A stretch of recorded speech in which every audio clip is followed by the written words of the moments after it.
you'll probably tell us this, but are, is this yoga come out of I mean, is this breathing come out of like a yoga tradition or okay. So Yeah. you study pranayama? Yep. I'll start talking about it if you'd like me to. Oh, love to hear If it. there's a Yes. couple after, okay, great. And I love that you know the word. Uh, ha have I'm not sure because people have their privacy screens up. But Ian, have you done yoga before? No. And Ben, have you done yoga before?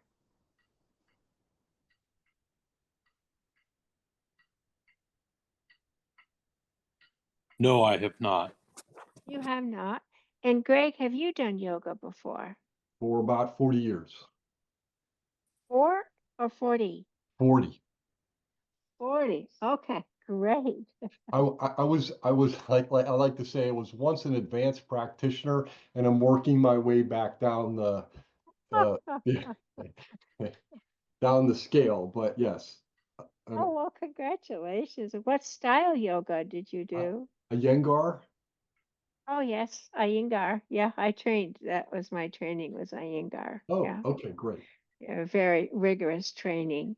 So, I'll get started. And now that we have a second expert on the Zoom with this, it'll be great. But I'd like to welcome everybody who's here, and thank you very much for coming.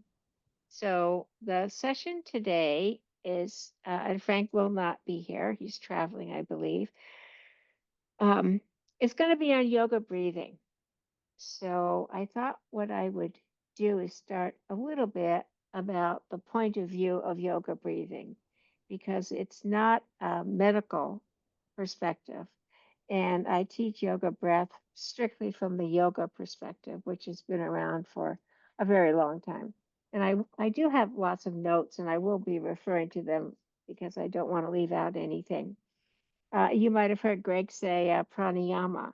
So in yoga, breath is called pranayama, and the practice of breathing is called pranayama. And in yoga, the breath is called a life force. This is how we describe it, as a life force.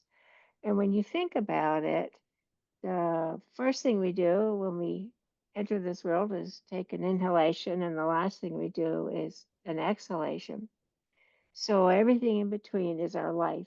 And without breathing, we really don't have that option of being alive. A few years ago, many years ago actually, I purchased a book called Breathe In and Breathe Out. And in that book, they gave all kinds of yoga breathing, but it was written from a medical perspective. So I will occasionally be referring to the medical benefits that you get from these breathing techniques that I'd like to teach. And after each breath is taught, I really rely on you for feedback because I'm not sure. Um, as we teach through Zoom, I'm not there in person to actually see you and guide you. So I'm using the windows, those of you that have your cameras turned on, to see how it's going for you. So I really would like your feedback on how is this working for you, and are you feeling that you're getting some benefits from this practice? Because this is a yoga practice and it's not a medical practice, I rely on you to understand your own body and have any, if you have any contraindications uh, in terms of breathing, if you feel uncomfortable at any point, or you have, you start to lose your breath, or you need to take a break, take care of yourself, because it's very important that you stop, take a break, go back to your natural breath. I encourage people to have tissues with them. I always carry a box of tissues, especially in allergy season. But some of the breathing I hope to cover today is a vigorous breath if we get to that point. And sometimes it's nice to have Kleenex with you. And also a water bottle, because sometimes, when you're breathing, you might get thirsty depending on how it goes. So it's nice to be comfortable. And part of being comfortable is your position. So if you're lying or reclining or seated, whatever is working for you, I would like you to just take a couple minutes and adjust yourself while I'm talking about my background and just make sure everything is kind of relaxed and your feet have some kind of grounding to them. They might be on the floor or on a cushion along those lines.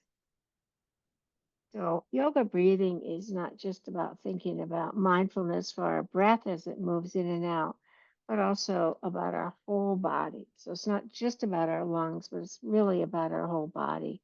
Part of that is bringing our awareness to our whole body. So, I'm going to stop right here and ask, can everybody hear me okay? Yeah? Okay, good. Thank you. So, I want to make sure my voice is loud enough.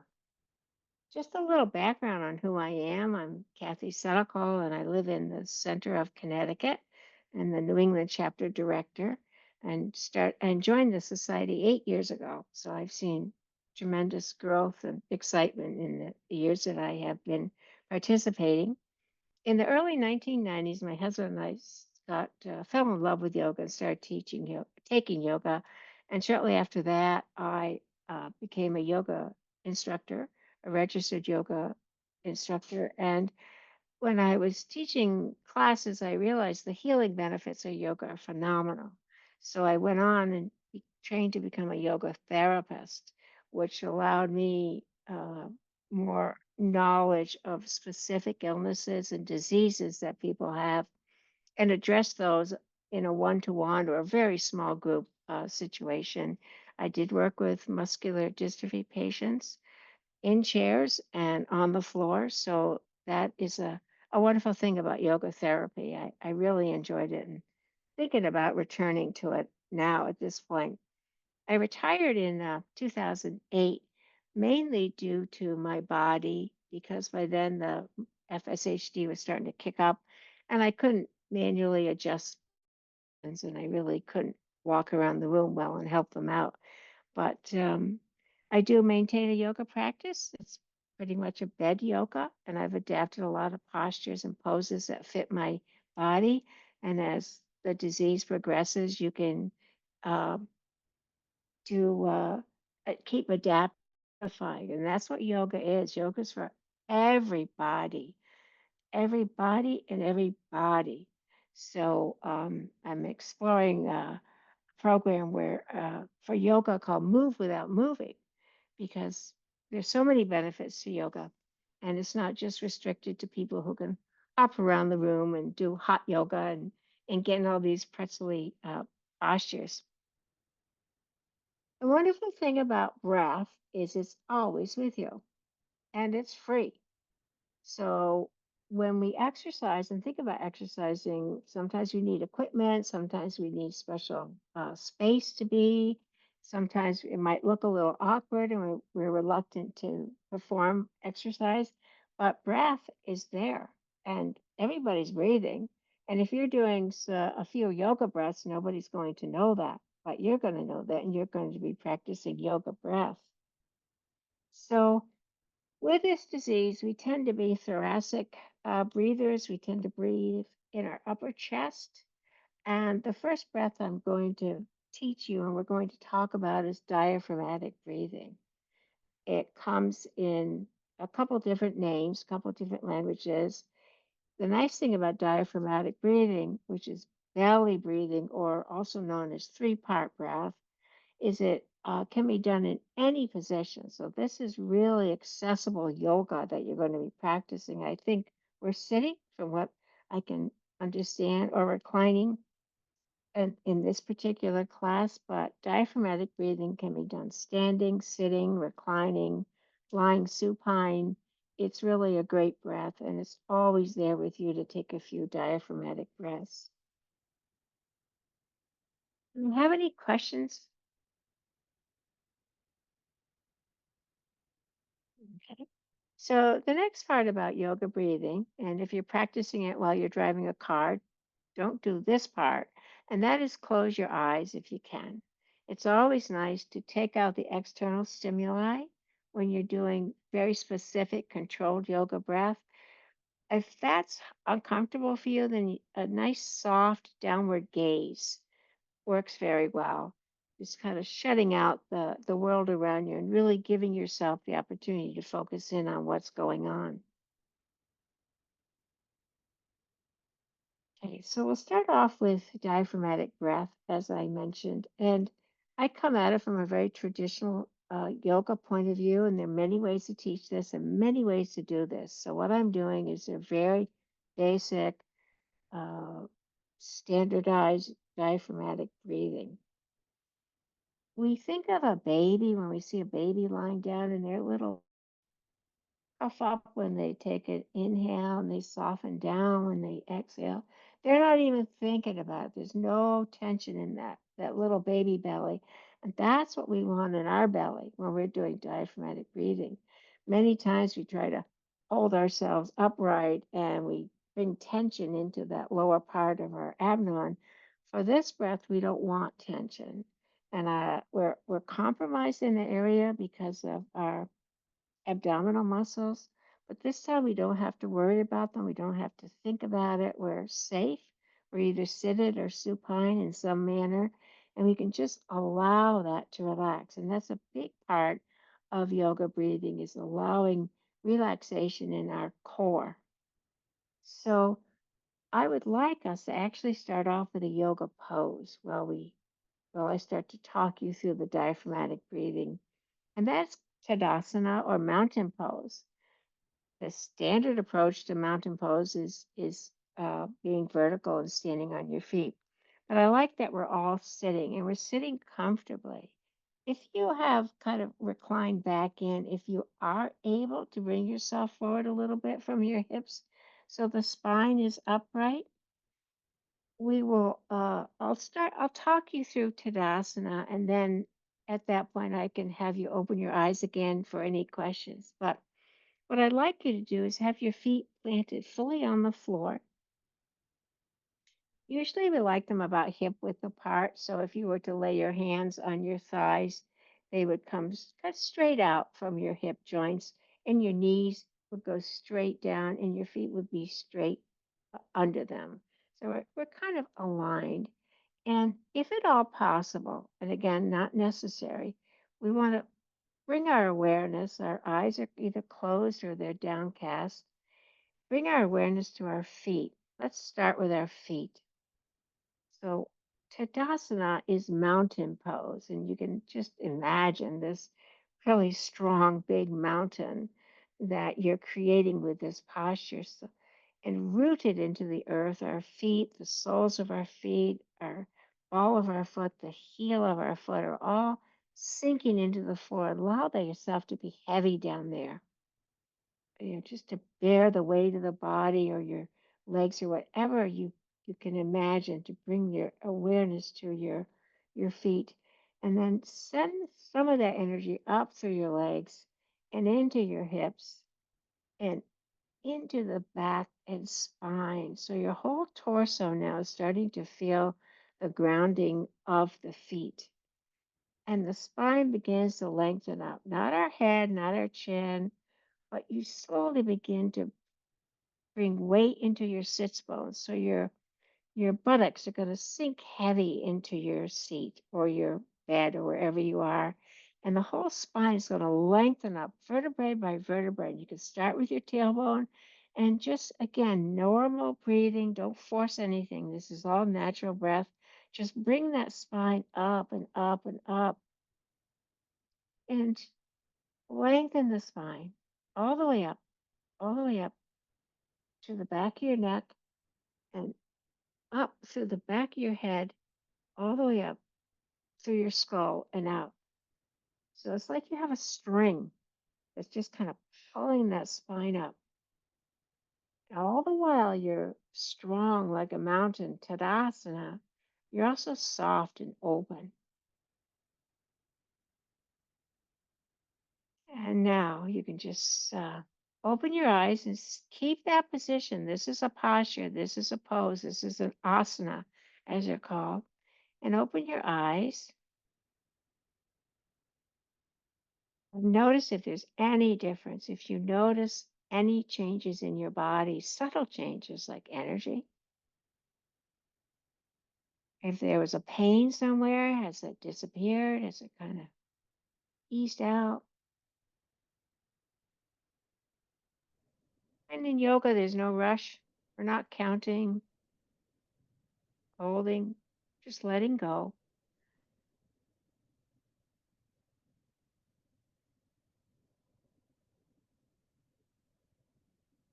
So we'll begin now with diaphragmatic breathing. If you can, place one hand on your chest and one hand on your belly. And again, this is not necessary. This is to give you biofeedback. So one hand's on your upper chest and one hand's down by your belly because we want that belly nice and soft. If this is difficult, then simply bring your awareness to your upper chest and your awareness to your belly. What we're going to do is ride our breath up and down like an elevator. We'll do this together. And again, if you feel anything is uncomfortable for you, take care of yourself and stop. Take a break and then return if you wish. So, eyes closed or downcast. I'll just start by noticing where our breath is. We're not forcing anything now. We're not trying anything. We're just thinking, oh, do I have tension? Is my breath only in the upper part of my lungs, in the thoracic area? So without changing anything, we're going to slowly begin to inhale deeply and slowly together. Inhaling deeply. And when you inhale, let your abdomen fall open, fall out, expand like a balloon. And inhale up to your chest again without forcing anything. And then when you exhale, ride the elevator down soft, relaxed, from your upper chest to your mid chest, all the way down to your belly. And you notice the belly naturally draws in. When you inhale again, let the belly fall out. You're filling your belly, and imagine that. And start filling that up.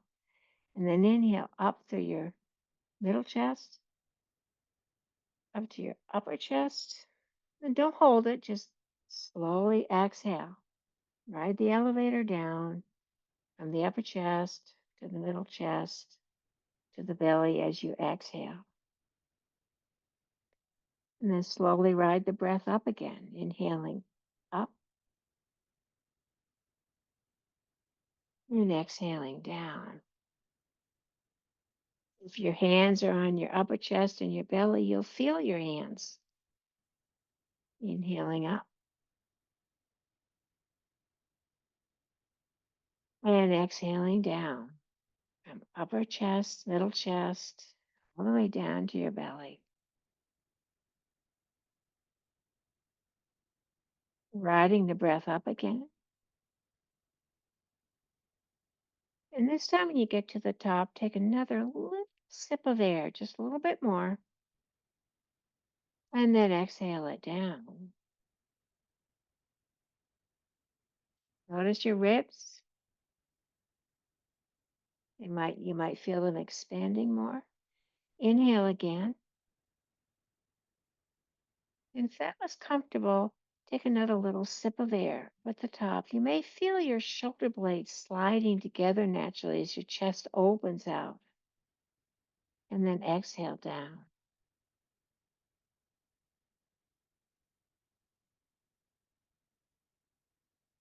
And then inhaling up again. Soft belly, soft ribs. Little sip up to your collarbone, way up there, maybe into the bottom of your throat, and then exhale back down again.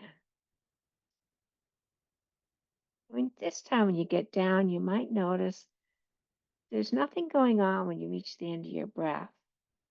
And that's a nice place to hang out. It's quiet, there's nothing going on. You're really listening to your body. So you inhale again, your body is calling for that oxygen.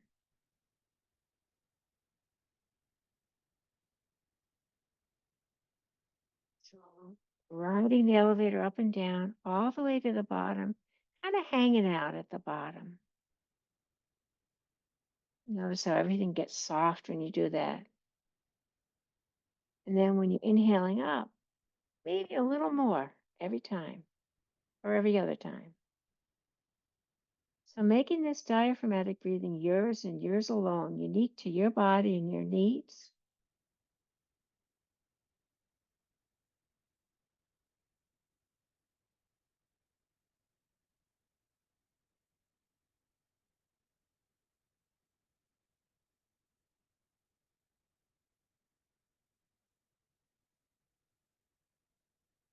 Take 1 or 2 more full diaphragmatic breaths and then come to rest.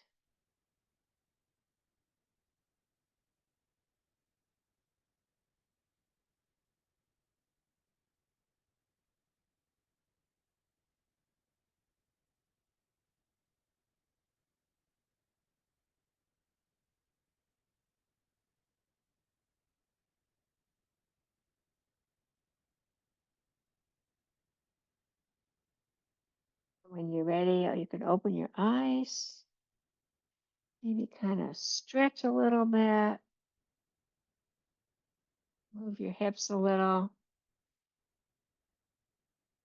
and then do a little forward bend and backward bend by reaching up and arching your back and then folding forward a little bit. Just real gentle little movements of the spine. So backward bend, just kind of arching back a little bit, sticking your tailbone out, and then bending forward, tucking your pelvis under, and bringing your belly in, folding your chest forward, shoulders come in. Do a couple more of those, slowly rocking the pelvis back and forth for a nice back bend. Feels so good. Ah, and then a nice little forward bend. And then come to neutral.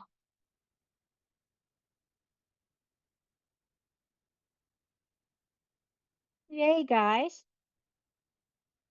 So I really need feedback because this is Zoom and I'm not walking around a yoga studio and able to touch you or ask you questions. But how was this for you? What was it clear? Were my instructions clear? Did you experience any changes in your body or your state of mind?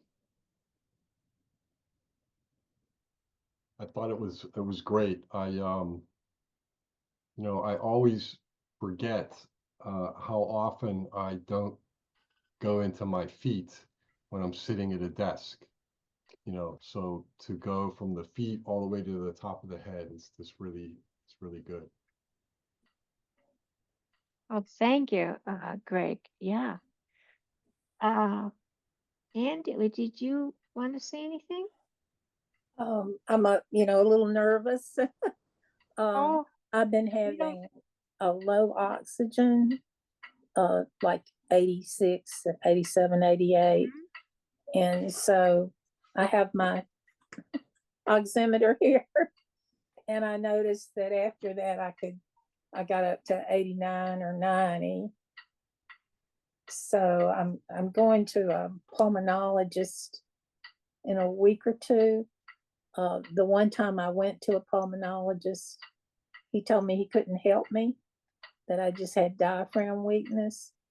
And so I'm so glad to get this knowledge to take with me to a different pulmonologist. So it actually Oh, kind of, I don't know if I was holding my breath or what, but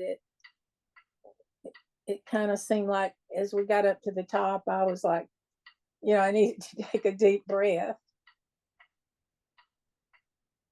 So I would be so interested, Anne, after when you come back, if you could share with me what he thought about that. And the medical proof in the pudding is what happened with your oximeter, that your oxygen actually went up, and um, that's was my experience as well last year in the hospital. I was on oxygen, and every time they took it off me, I did my yoga breathing, and my thing shot right up into the 90s. So I think the trick going forward would be, how can we maintain that good oxygen flow? What will work for your body and for you medically with that. But that's really great news for diaphragmatic breathing in terms of being able to flood your body with some oxygen. So thank you very much, Anne. Is there anybody else from the uh, screen that would like to share or have a question for me?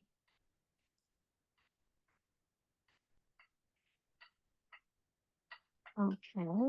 All right, then what I'd like to do is read a little bit from this book, and it's called Breathe In, Breathe Out. And it's written by a medical doctor about the importance of breath. And uh, I mentioned being a shallow breather, and a shallow breather doesn't get the oxygen into our lower lungs like we need it. So if you're breathing thoracically most of the time, you're getting 0.07 liters per minute. If you're breathing diaphragmatically, you're getting 1.29 liters per minute. So when you think of the upper third to the lower third, there's a big difference between the amount of oxygen we can get into our body by breathing diaphragmatically. And we can have compromised diaphragms. So I think being able to use our diaphragm effectively is a skill set that is really important for us to stay oxygenated. So the benefits of the oxygen is your lungs don't have to work so hard. The heart doesn't have to work so hard. The blood pressure isn't as high, and I'm reading from the book. And the entire circulatory system benefits from this very simple change of breath. When the diaphragm, which we were using, and the intercostal muscles, which are those little muscles in your ribs, work in harmony, that's diaphragmatic breathing, as it's efficient. So full breath results, and the diaphragm, um, let's see. Oh, it does not move slowly or contract fully, which is what happens when we use ragged thoracic breathing. So the diaphragm isn't doing what it really can do, which is possible for it when we breathe from our upper chest. So perhaps today what you take away from this class is the awareness of the benefits of diaphragmatic breathing. And again, you can just do 2 or 3 at a time when you're out and about and just bringing that breath in. Eventually it becomes habit, and that's a good thing. The next breath then, and thank you for your feedback, is alternate nostril breath. And the Sanskrit language for that is nadi shodhana. And we do this in and out through the nose, which helps filter the air that we breathe. So alternate nostril breath helps us with our left-right brain dominance. It helps balance our left and right brain. And there are medical studies that show alternate nostril breathing improves our lung function and respiratory endurance. The right brain hemisphere, the center of creativity and nonlinear thinking, controls the left side of the body, and our left brain hemisphere, the center of thinking, speaking, and linear thinking, controls the right side of the body. I hope I got that right. As a yoga teacher, I never got left and right correct. And this is all technical stuff, so yeah. I just know the breath is really good, but Greg, you nodded your head, so I got that right. Good. So alternate nostril breathing helps suspend the dominance of the right and left. And throughout our day, our nostrils change dominance. So if you hold one nostril and breathe through one side, and then plug the other nostril and breathe through the alternate side, you'll notice one nostril is easier to breathe through than the other one. That's the dominant one, and that's going to switch back and forth during the day. So we want to try to bring some balance to that. And that's why we practice alternate nostril breathing. There is a hand mudra that goes with this, and I'm going to demonstrate it to you, that we use traditionally. And I do want to say, if it's a difficult hand mudra to make for you, then don't make it. But it's extending of the thumb and the ring finger. Now, unfortunately, I broke my wrist last year, so I have a very hard time doing this. Therefore, I just use a finger to close off one nostril and close off the other. It really doesn't matter. The hand mudra helps. A mudra is called a seal, so it helps it's a seal for breathing. And we go back and forth between it. So I will demonstrate that, but please don't feel it's necessary, because there's a lot of yoga for hands, and this is not a mudra that will make or break your alternate nostril breathing. So find a finger, a thumb, but we just want to be aware when you're closing off a nostril, not to squeeze it hard. You just want to close it up enough so the breath doesn't come in. So there are many versions, variations on Nadi Shodhana, and I'm going to teach you the one that is very basic today. And again, you can modify if bringing your hand up and closing off a nostril is difficult. Just bring awareness to your left nostril and awareness to your right nostril. And I'd actually like to start off with that, because that's moving without moving. So we're going to just simply bring our awareness to our breath right now, just both nostrils, and breathing in and out through our nose, both sides, normally, naturally. No, we're working on diaphragmatic breath or anything. We're just breathing the way we normally do, breathing through in and out through your nose. And then bringing your awareness to your left nostril and breathe only through your left nostril, imagining that.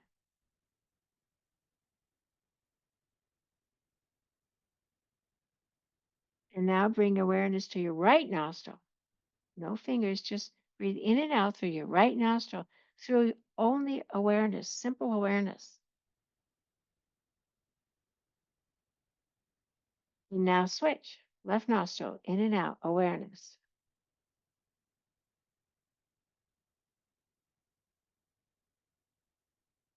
And switch, right nostril, in and out, awareness. And then open your eyes.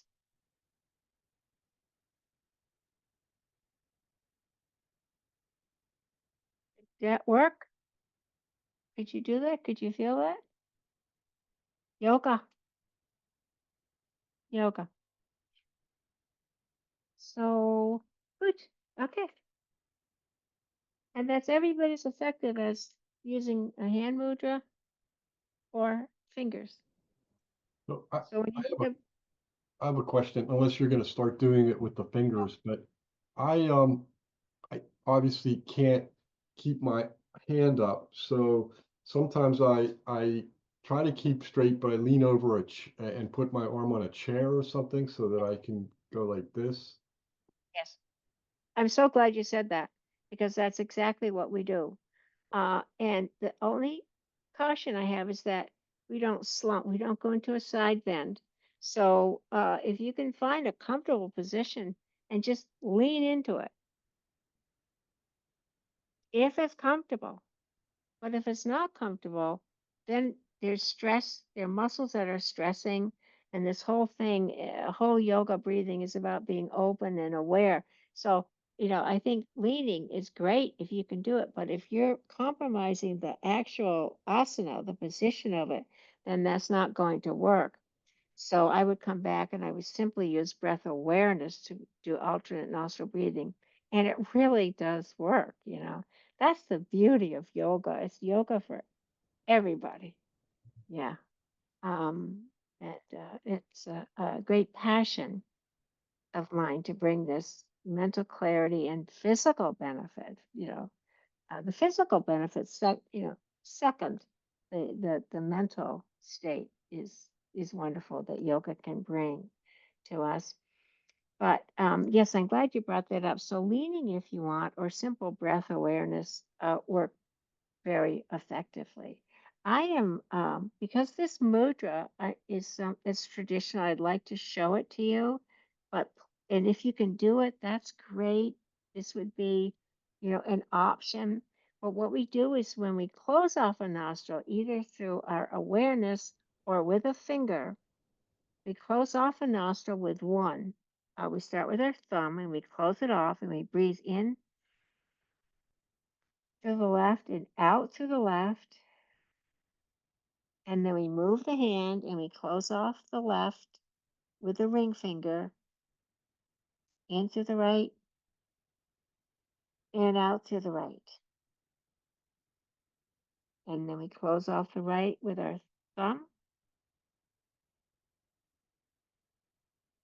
and then out to the left.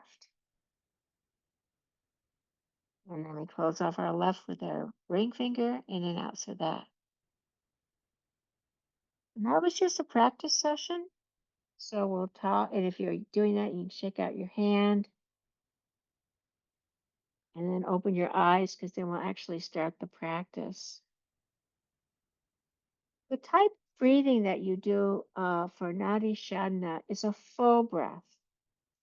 So whatever your full breath is, if it's a diaphragmatic breath or just a deep breath, maybe the belly isn't as soft as when you did diaphragmatic breathing.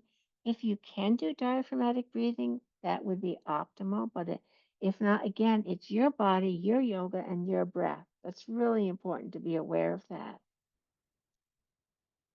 So we'll do maybe a half a dozen of these, and we'll take a break, and then we'll go back and do finish the set and do another half a dozen.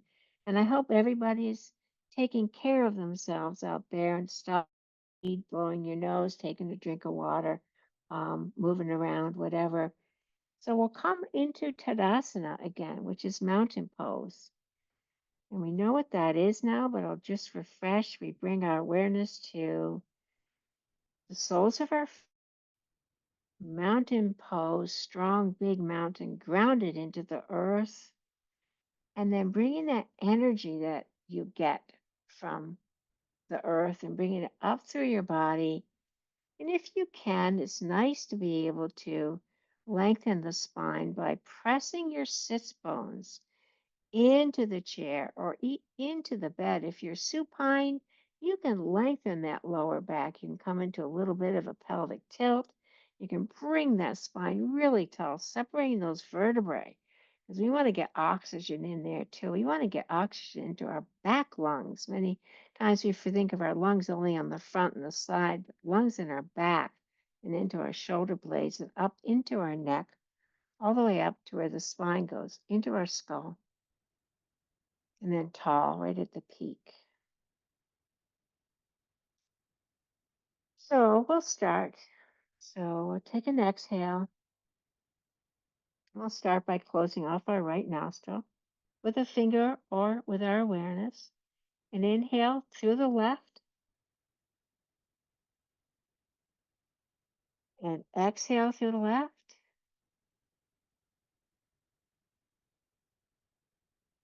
And close off the left. Inhale to the right. Exhale through the right. And switch. Close off the right. Inhale fully through the left.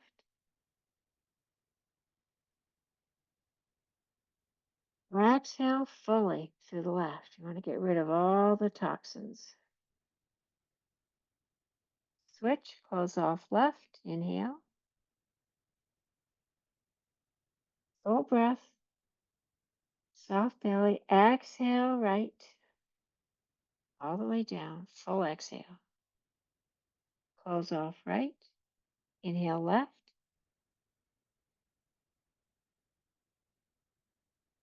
Exhale left.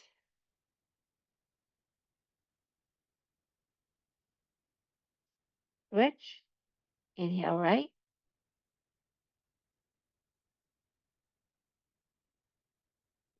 Exhale right. Switch, close off right, inhale left.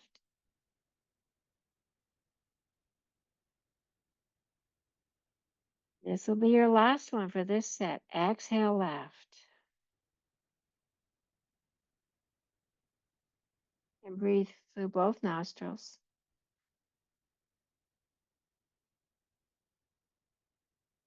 Body. Check out your nostrils.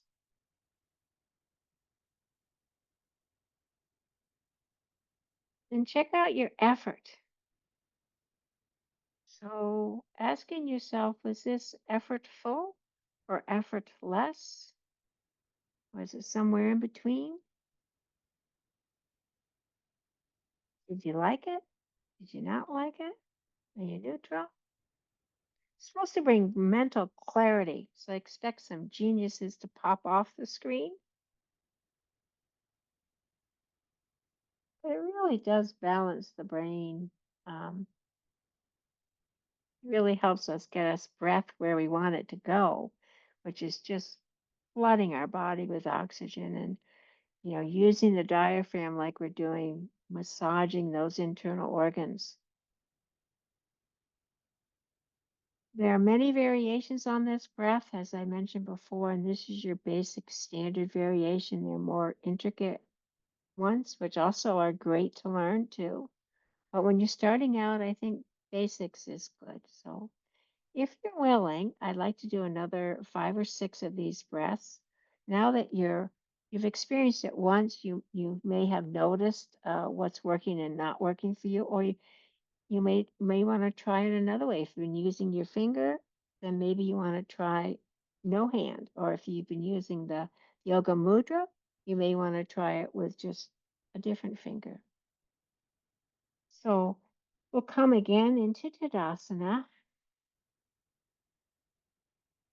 We'll take an inhale together through both nostrils, a full inhalation, a soft belly, and then we'll close off our right nostril and exhale through the left.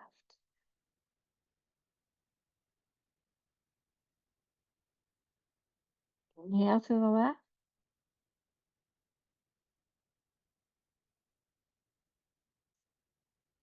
Close off the left, exhale through the right.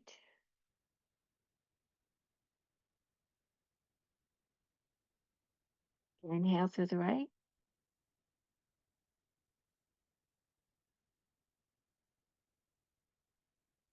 Close off right, exhale through the left.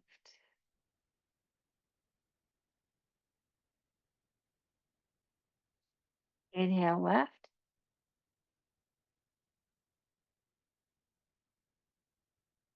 Switch, exhale right.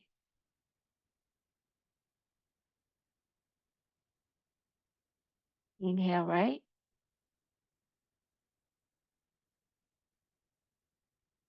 Switch, exhale left. Full deep breathing. Inhale left.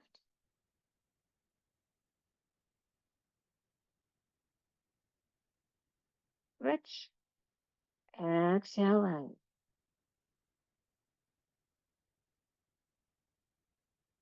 Inhale right.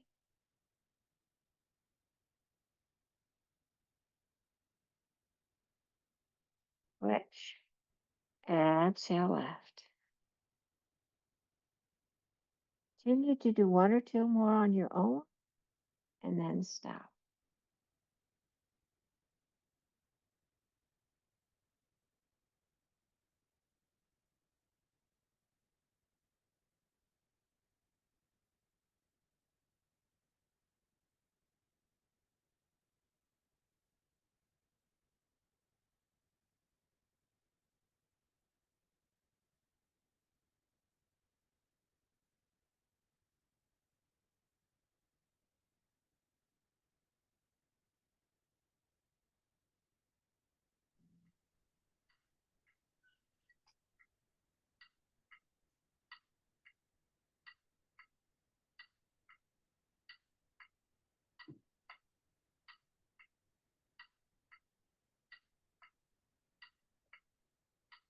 So how is everybody feeling? Is there any dizziness or lightheadedness? Kathy, was the difference in that variation that we exhaled first and then inhaled? It Or- can be done so many ways, Greg. I don't even know how to answer that question. You can, you know, you could you can start and stop pretty much at your discretion. They're just I've been taught it so many ways, and you can also be taught doing it. I can't even begin to go there. Yeah.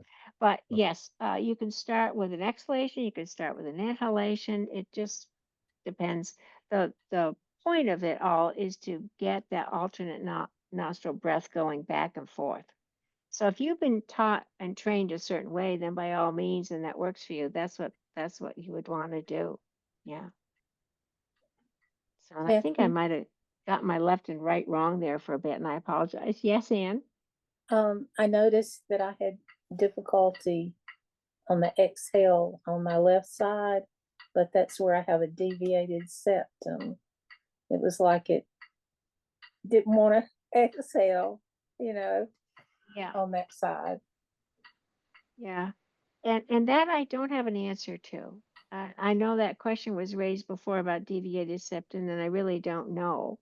And that's where your wisdom comes into play with, gee, that doesn't really work through that nostril, or I do a diaphragmatic breathing through that. So a medical professional would be able to answer that, I would think. I would hope for you. But that's a great question to bring to your pulmonologist. Yeah.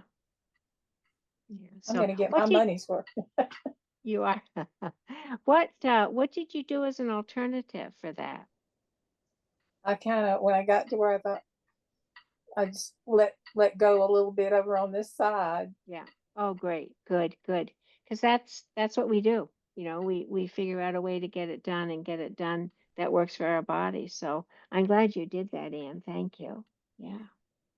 So That's interesting, Anne, that you brought that up because just before we did the nostril breathing, when you said to just um, be more aware of breathing through your left nostril, and that was fine. And then you said the right nostril, and I thought, oh, that's different. I don't feel the breath coming out the same way. I just didn't sense it. And I had some surgery in December. Um, it was parathyroid, so it was down here. But I was told that, I might have a hoarse voice after, or, so anyhow, when I went for my 4 or 5 week checkup with the surgeon, um, I was I could speak fine, but my voice I tired easily, and I couldn't sing. As soon as I started to sing, I could um, feel it was just tight and bruised feeling. So she wanted to check the vocal cords, and she said, "Well, and she pulls out her scope, and she goes to put it down my left nostril, and she said, "Oh, can't do that. It won't go down because you've got a deviated septum." And I was unaware of that. And I thought, okay, that makes sense. I had sinus surgery as a kid. And then she put it down the right nostril fine, or the other way. I can't remember which way it was, but I did notice a difference in breathing out. And so when I was doing that breathing, I must admit I was trying to figure out, okay, is one nostril exhaling better than the other nostril? yes. So my focus was sort of on that, but it was interesting to sort of, because I mean, nobody had said to me, try this, and I'm sure that this breathing would actually be helpful for Mhm. improving the breathing, just making me more aware and doing the deeper breathing. Yeah. So Yeah, good. So it might, from what I hear, it might enhance the diaphragmatic breathing for I you. think I think it probably would. And I definitely, the pulmonologist that I see he looks at me and I look fine, to him compared to Yeah. some of his other patients that come in. Yes. And so Yeah. he he really downplays and doesn't, I had a really hard time ahead of the surgery getting him to um, even do the basic testing so Gosh, that, yeah. the anesthesiologist would be aware, because I have lost muscle through my, through my chest area and everything. Yeah, yeah, But he kind of, oh, no, no, it doesn't affect FSHD. And I said, yes, it does. Oh, no, it no. does. Yeah. Yes, So, and I agree. That is so frustrating because it's skeletal muscle. Okay, yeah, so what about the diaphragm is, and you talk about that, and I don't have time to teach it because I had 4 breaths. The other one was Ujjayi breath, which is ocean breath, which is a wonderful way to enhance your diaphragmatic breathing, and Kapalabhati, which is uh, a uh, a breath of fire, and that's an abdominal pump. And I just don't have time to teach it, and I apologize if because by the time I taught it, the session would be over. But I hope to get to it at another point in time. But it's wonderful in terms of massaging our organs and keeping our diaphragm, making our diaphragm uh, gently work a little more aggressively. So the smooth in and outs that we were doing, is just really good diaphragmatic exercise. But um, Kapalabhati or breath of fire is a more aggressive form of diaphragmatic workout. If you're looking at it from a medical issue, for your point, we look at it, yoga looks at it from an energy point. So yeah. Hi, Ann, I see your hand up. I know, I'm sorry to ask so many questions, but Please uh, do. a physical therapist has bought in an abdominal brace for me to try. Should I not do these exercises with the brace on? Are you wearing it today? No, no. Okay. Have you tried, uh, and how did it feel without the abdominal binder? Well, the binder is so tight. I have to have someone help me put it on and take it off because of the weakness to get the Velcro off. And it would hold Yeah. me up straighter to Yeah. do the exercises. But I just wondered how that tightness would affect. And one last question. I know this is so stupid, but when the doctor tells you to take a deep breath, is that diaphragmatic breath? When he says like that to check you, is that using the diaphragm? That's what I do. I try to Okay. get as big a breath in as I can.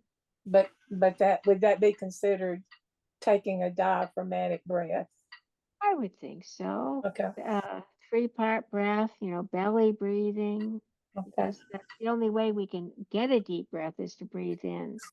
And about constrictive clothing, it really, any kind of constrictive clothing never works that well with a yoga practice. Okay, that makes So sense. a breathing practice this is a yoga practice that we're doing now with breath. And if you're having something constricted, we want a really soft belly. But also, if you're using a abdominal binder for safety and balance issues, that's really important. So, Mm. Maybe that the yoga practice is separate when you have a more relaxed environment where you're not at risk of any kind of physical injury, and you can be less constricted in the abdominal area, because an expansion, everything has to go out, right? I got And you. if we And it have wouldn't. something pressing us in, you're kind of spitting upstream, as they say. Yeah. Yeah. Thank you so much. Was It that does. helpful? Yes. Yeah. Okay. Good. Thank you. All right. So, Greg, have you done Kapalabhati breath before? I'm sure you have. Yeah. And have you found it beneficial with using pumping the diaphragm? Yes. Yes. Okay. All Also, right. really clears out the nasal passages. It does. That's why we carry Kleenex with that. So yeah. Well, I think we have any questions or anything like that. We have a couple minutes left. So I have a question. I mean, I have done pranayama, but I stop at I stop at digital because, I don't do digital pranayama with the fingers because I invariably have to twist my neck.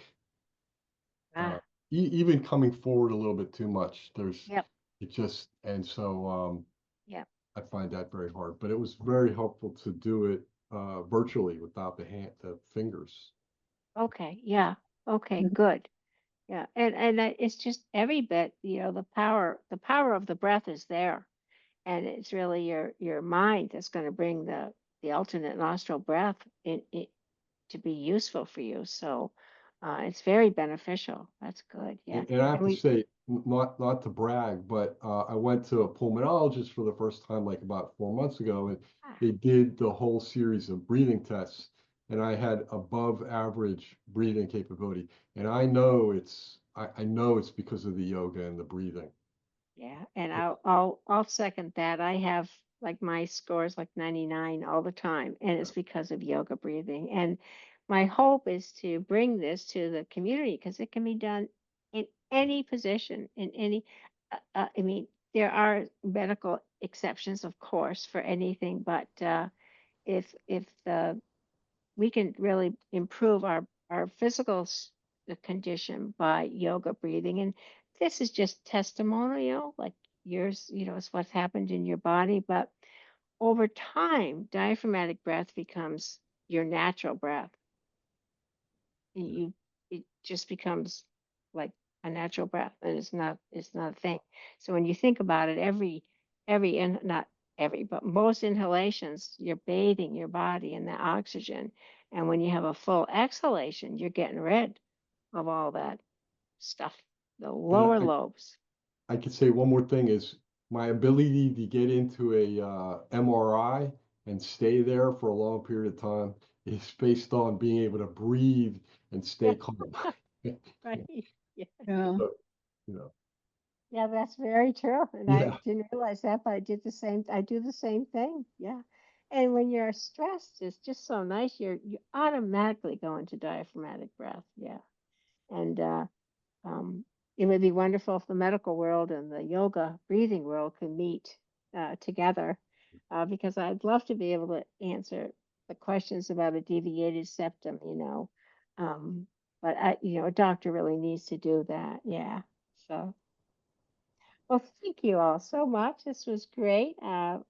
Frank will be back next time, but we'll carry on. If you'd like session 2 for feeling fit, just let me know and we can do the other Absolutely. 2 breaths. Yeah. Yeah. You know, Okay. Yes, Kathy. Oh, please. sorry. and Kathy, if I could ask, have you ever gone to India to study with Iyengar or his daughters? No, Okay. no, no. My first trainer, not the yoga therapy training, but my first trainer um, didn't study under him, but she was a certified Iyengar. And so she taught his methodology. So I learned Iyengar through her, but then I went on as my physical condition deteriorated. I changed my yoga practice, and now I still have a yoga practice, but it's in bed. What could be better than that? And the other thing too is our disease is so diverse. So what does everybody have? Whether you're supine or standing, you have breath. Most people have breath. The majority of us can breathe. So very grateful for that. And we want to keep on breathing, you know. It's not sometimes it's very difficult, but it's one thing we can all do. So Thank you. thank you guys. Thank you. Thank you. And Very good. Kathy, I was just going to say that this would be really good to, I'll let Renee know that this was because it's recorded, Oh because yes. the other day's session wasn't, and some people were asking. Oh, So she can okay. probably just, I'll tell her that she just can say, go to check Oh this out, sure. because it'll be Okay, good. posted. Well, thank you. Yeah. All Yeah. right. So and again, I apologize. I So I think I think part 2 would messed be up great. Yeah, part 2. for that Okay, good. reason, because it will Yeah, be well, we'll recorded. sure. We'll see what June and Frank would like to do, and then we'll go from there. Yeah. Yeah. Thank you so much. Thank you Thank so you. Have a much. great day, guys. You Okay, too. bye-bye. Bye-bye. Bye-bye.